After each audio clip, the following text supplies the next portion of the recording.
right, ladies and gentlemen, it is your favorite dark sorcerer here, and welcome to the new year, 2022, January 2nd. Where did last year go? Man, went by way too fast. Now, I can't speak for you guys, but I'm enjoying the weather. It's sleeting out, it's warm, it's kind of interesting. So, it's kind of bleak outside, my kind of weather. Love it. So, I just got home from work and I've been planning this for a little bit. So I thought I'd talk to you a little bit about Richard Cavendish's book, The Black Arts. Okay. Now he came out, basically, this has been put out three times since 1967. 1967, okay, was the first edition. 1983 was the second edition. And 2017 was the third edition. And I own all three. Okay. So why don't we jump into this? I'm going to go with the third one. Okay. Namely because I love this book. I like the way it's written because it's been rewritten like three times. But it's the same damn thing, Very simplistic. So the first edition is very simplistic to understand and to read within the Hermeneutics in the Kabbalah section, specifically that of the Tree of Life. So, second edition's the same way. So, like I said, I'm just going to go with the third edition today. And that, like I said, this was published about 2017. So, this is the third edition. Okay. This book deals with numerology. It deals with astrology, planetary figures, and demonology. But it also deals with words of power, so to speak. Now, what do I mean by words of power? I'm not talking Yahweh, Yazad, or whatever. No, I'm talking the magical alphabets. Okay? But instead of using runes or anything like that, you're utilizing the triangle of evocation, so to speak. Okay? And what I mean by that is they're utilizing the the box with the astrology and numerology numbers, but they're also utilizing the abracadabra symbol, if you know what I mean by that. Those of you who have been in this for a while know exactly what I'm talking about. The inverted triangle with the word abracadabra, abracadabra, abracadabra, and then the middle section's kind of missing words or letters, I should say. But they're also dealing with actual names of spirits. And I really like that about Richard Cavendish. He was a pagan in the truest sense when it came to dark magic or that of black magic in general. Now, most of this book, about at least the first half of it, you're, as a beginner, a neophyte, you are literally learning let's see if I can, the dots. Okay? You're learning how to add things up. Again, numerology. You're learning how to, a little bit of history as well. But you're also dealing with aspects of spirituality. And I really like that. So we all know, for an example, that there is not only a how should I say this? There is not only a astrological symbolatry to our birth, but there is also a numerology aspect. So, and the funny thing is, when you look at your birth certificate, you have the hour and the minute, but never the second. Never the second. Have you ever noticed that?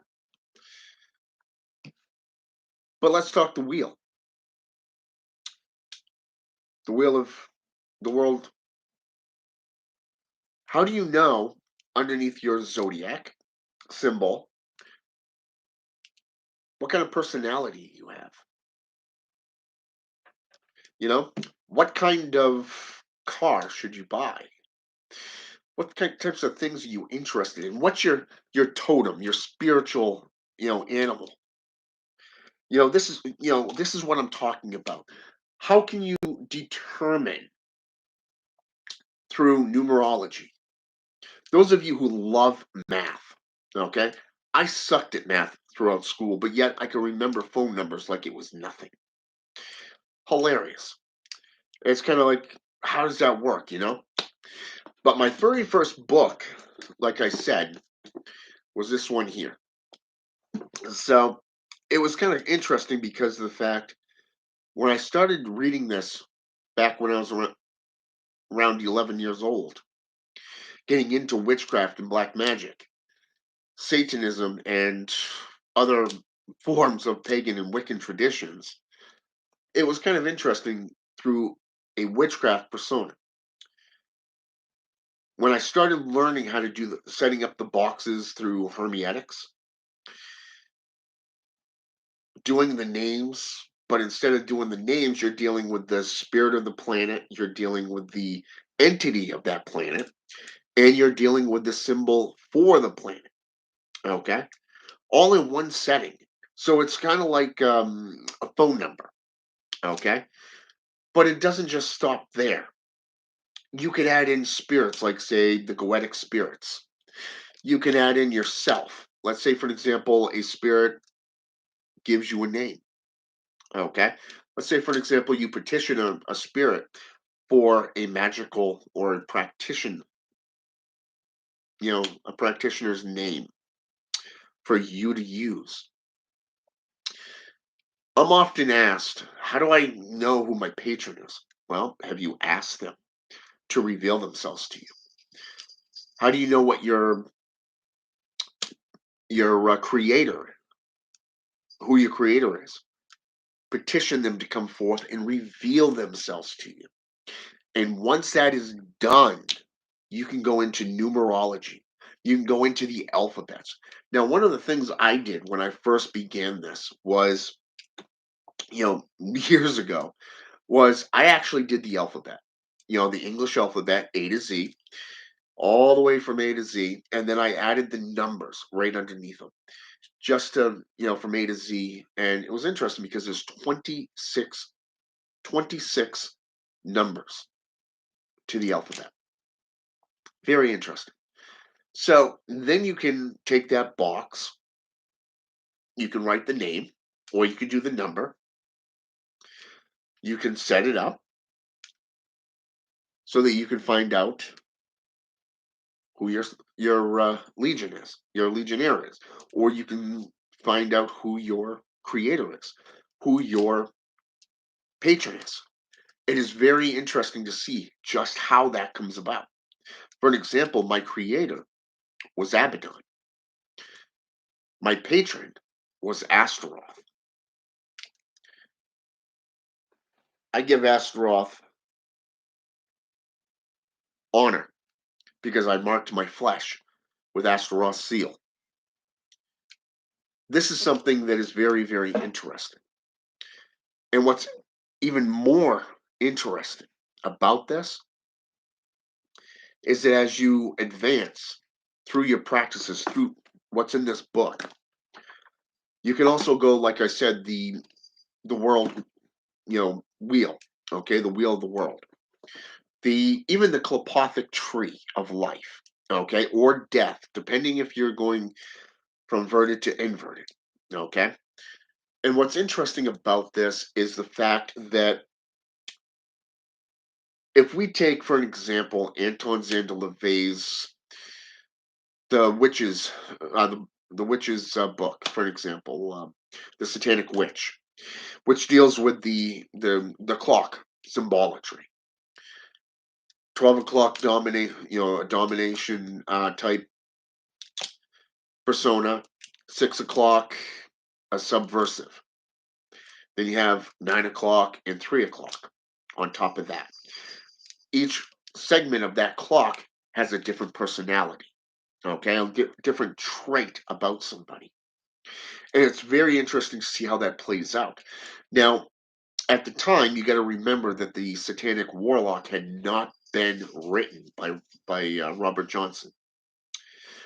So, for a warlock to practice this type of stuff, you actually had to do a trial and error type aspect.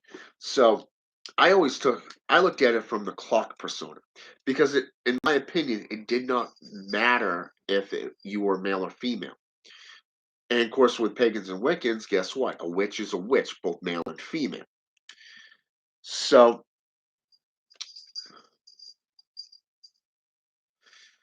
it's interesting to see just how these aspects can play into just this one book. So, I mean, by the time you get into, for an example, one of the Seals of Solomon, or say, let's go into,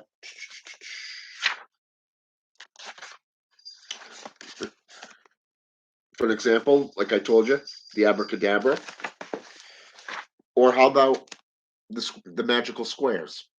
Okay, magical squares. Let's see if I can get this into focus. There we go.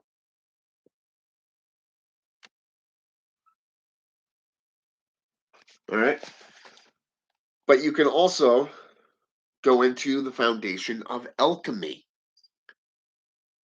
Okay. The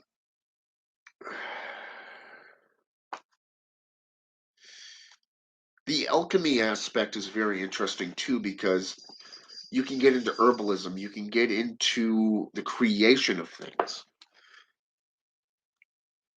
Unfortunately, the one thing I didn't like about this book was the fact that he actually added in biblical scripture. For an example, the foundations of alchemy. He wrote Luke 17:21. For behold, the kingdom of heaven is within you. It's like, yeah, right. Okay. That's bullshit. Okay. So by the time you get into the back of the book, or at least the back half of the book, you're making, the bloodstones. You're making the stones and the altars, and you are literally going into things like I'm probably going to butcher the name here. The Rubaiyat of Omar Khayyam. Okay, up from Earth's center through the seventh gate, I rose, and on the throne of Saturn sate,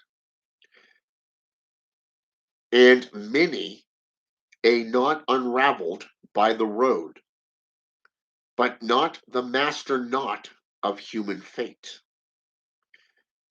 There was a door to which I found no key.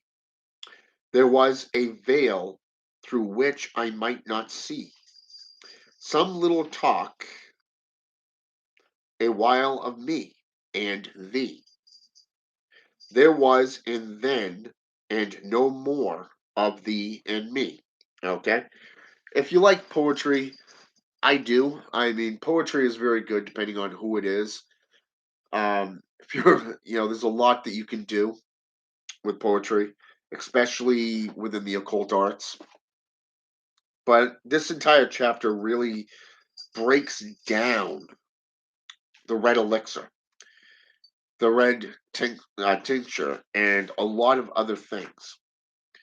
And what I liked about this chapter in particular was the fact that it deals with sulfur, the soul, male, and fire, mercury, spirit, male, female, air, and water, salt, body, female, earth. And then you have the Hebrew, or the I should say the Hermeetics in Kabbalah aspect of Yod He Vo He, which is basically fire, water, air, and earth, hot and dry, cold and wet, hot and wet, cold and dry, male, female, will, understanding, mind, and body. So basically, what he's doing is he's repeating the witch's creed, or the witch's pyramid, the witch's oath of to know, to dare, to will, to know, to keep silent and to go forth.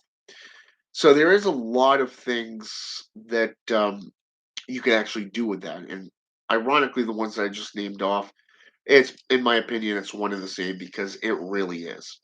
Especially once you delve into it and really get to understand the creed, the pyramid, and the oath. Okay. Hey, Gomez, welcome to the channel.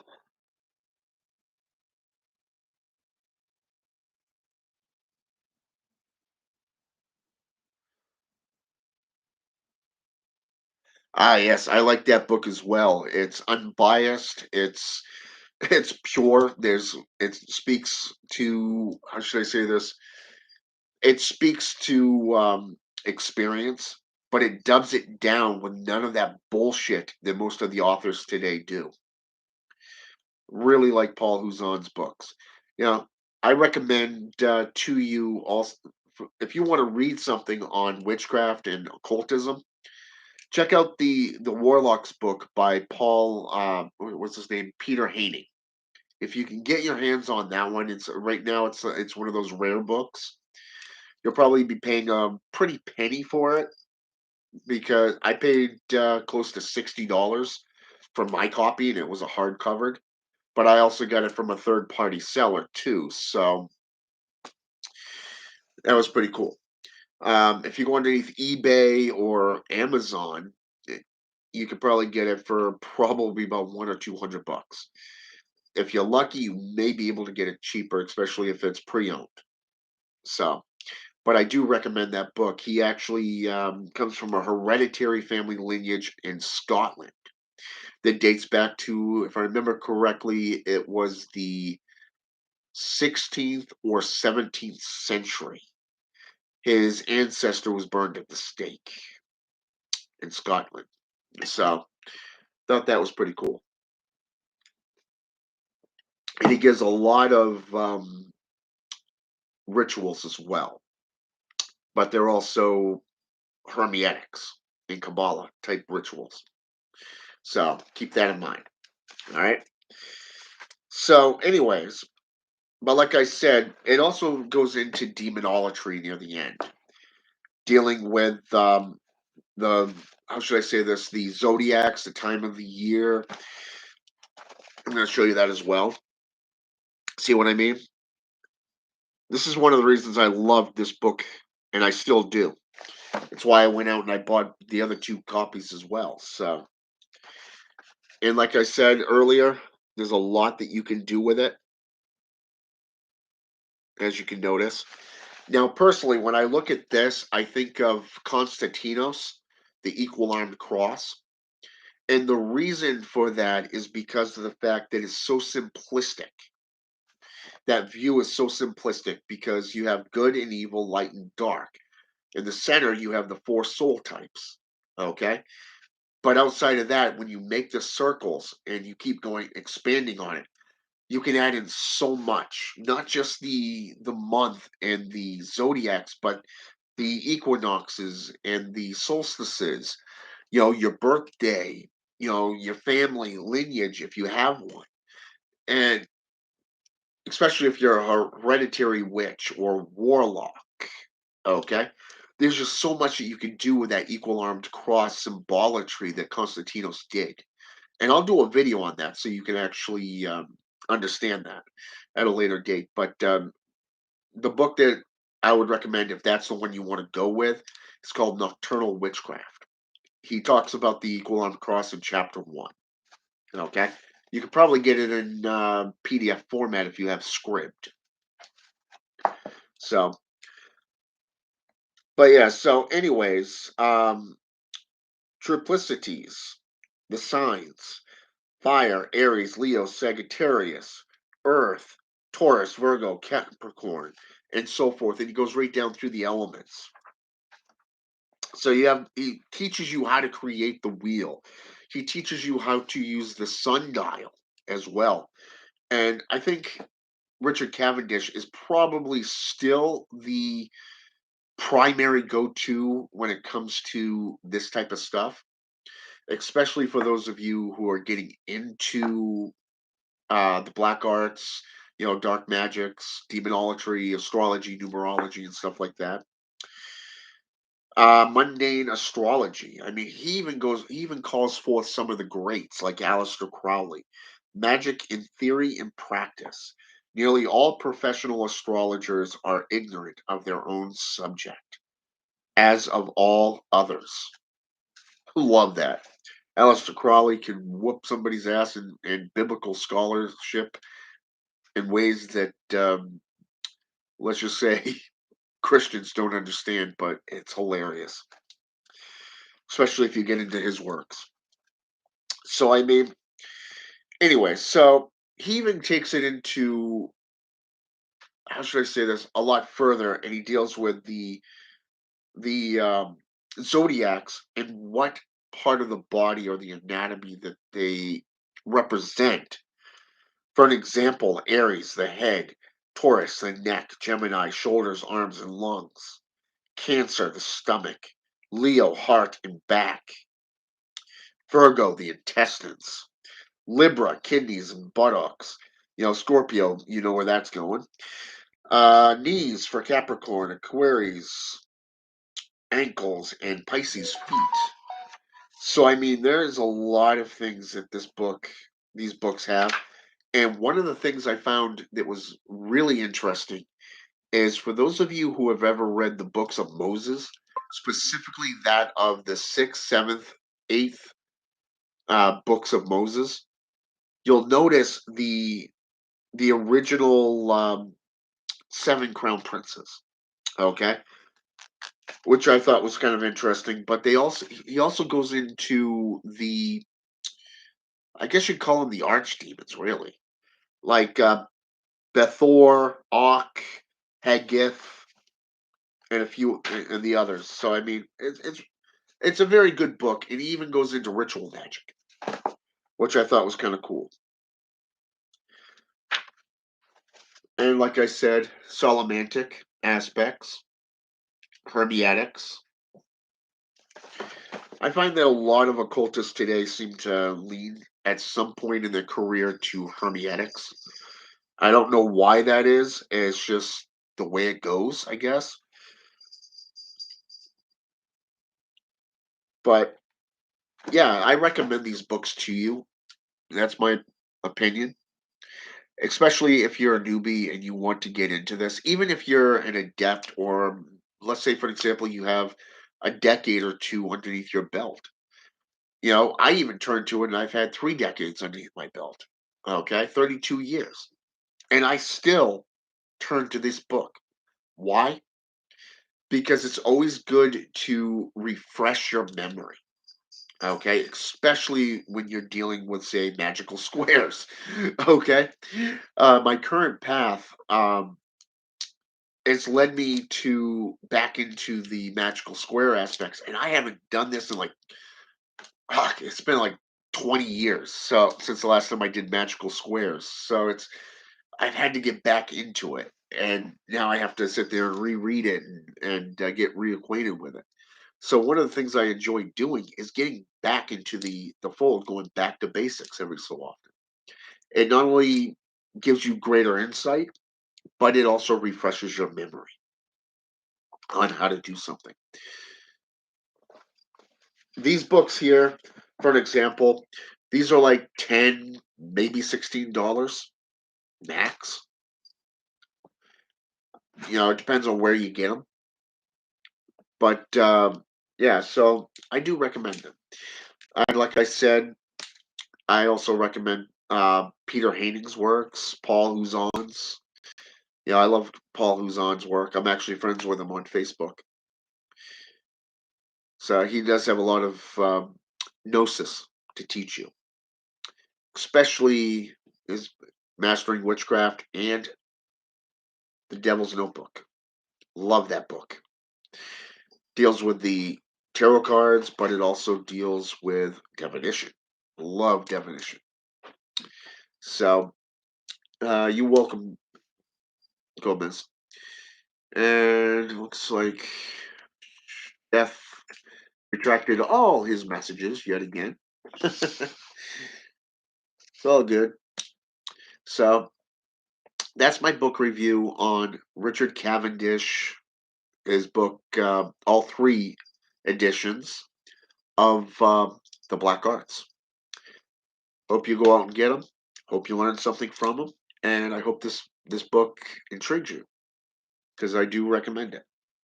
All right, have a good day, and until next time. Thanks for everybody who's jumped on here with me, and for those of you coming on after the fact, thank you. And until next time.